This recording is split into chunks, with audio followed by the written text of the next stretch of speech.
So hi guys, today I'm going to take you through my home back workout. The reason why we're doing a home back workout is because the gyms in my locality are shut down. So a home workout is all that I have to rely on.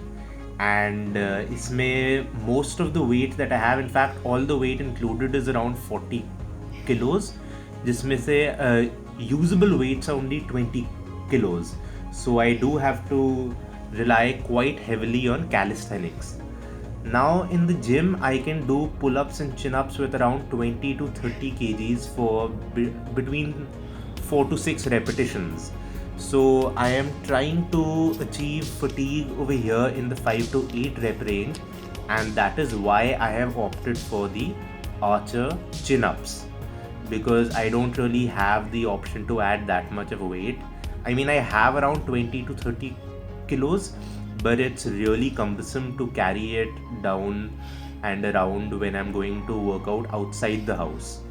And at home, I don't really have a pull-up bar. So here I am going for the archer chin-ups to challenge myself in the same heavy rep range. So when doing archer chin-ups, you want to stay focused on not bending the elbow of the hand that is supposed to be straight. Another thing that you want to make sure to get more out of this exercise is that the hand that is straight, you should always try to use it kind of like a straight arm pullover to assist you. Okay, so with one hand you're doing a chin up, and with the other hand you're doing a straight arm pullover. So as you can see, it's gotten a little dark. I got a little late with the workout, that is why the video quality is not that great, but we've got to make do with what we have.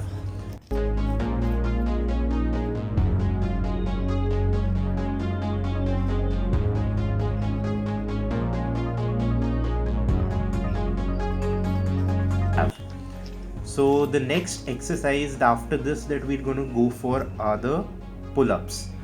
Now pull-ups something that would generally not be challenging for me, but considering that right now I am already fatigued from the archer chin-ups, I can easily get fatigued in normal pull-ups in the 10 to 12 rep range.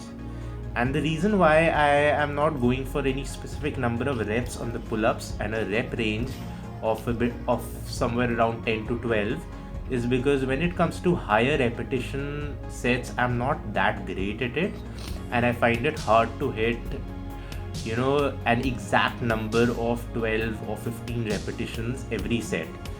My lactic acid buildup happens pretty fast and I'm just unable to hit it. Also, when talking about the pull-ups versus chin-ups, pull-ups really help you to emphasize the lower part of your lats. Okay, so consider that when choosing between pull-ups and chin-ups.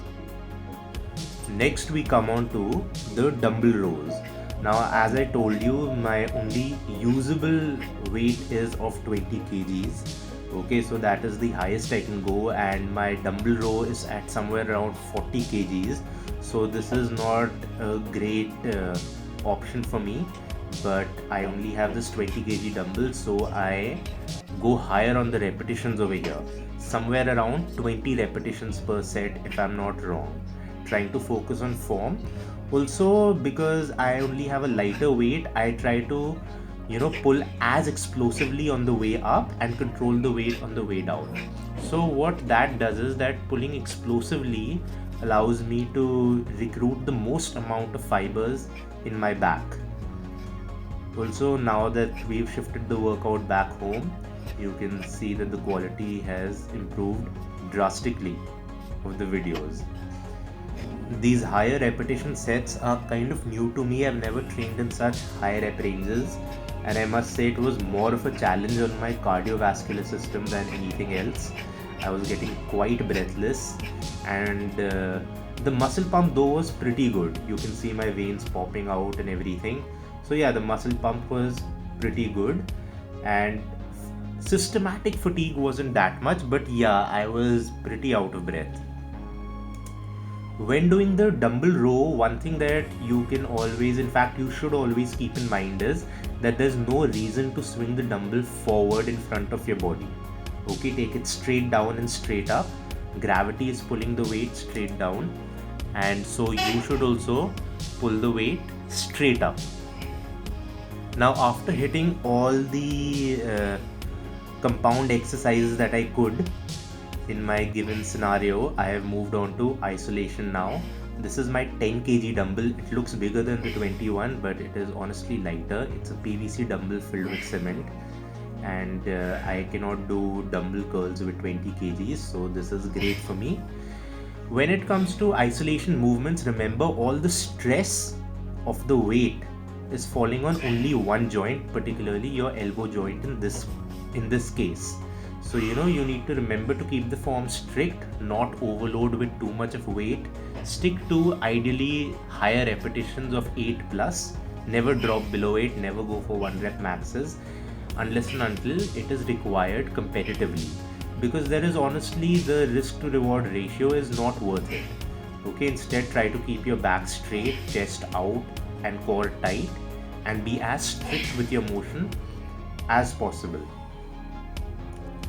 Isolation movements are exercises in which it is really possible to get a lot of growth, without lifting a lot of weight. Okay, so just focus on the form. Small tweaks in your form can help you hit your biceps much better.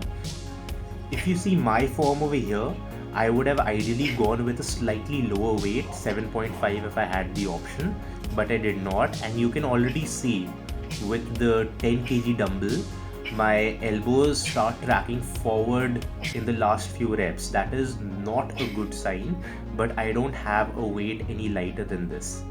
So this is my only option. And you can definitely see that, the pump is real. The veins are all popping out. So I would say even at home, this back workout is turning out to be pretty successful.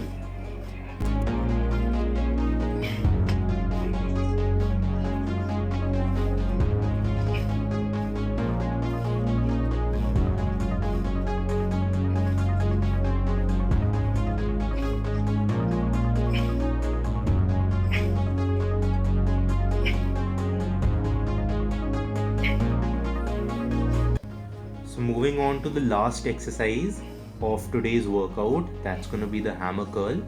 With the hammer curl, we're basically trying to train the brachioradialis, which is that small muscle, if you can see at the forearm, the small muscle at the top of the forearm. That is what we're trying to train. Okay, so when we move from a supinated grip, that is a grip with our palms facing up, to our palms neutral, you will see that less of the peak of your biceps get engaged and more of your forearms get engaged, and that is the muscle that we're trying to train with the hammer curl.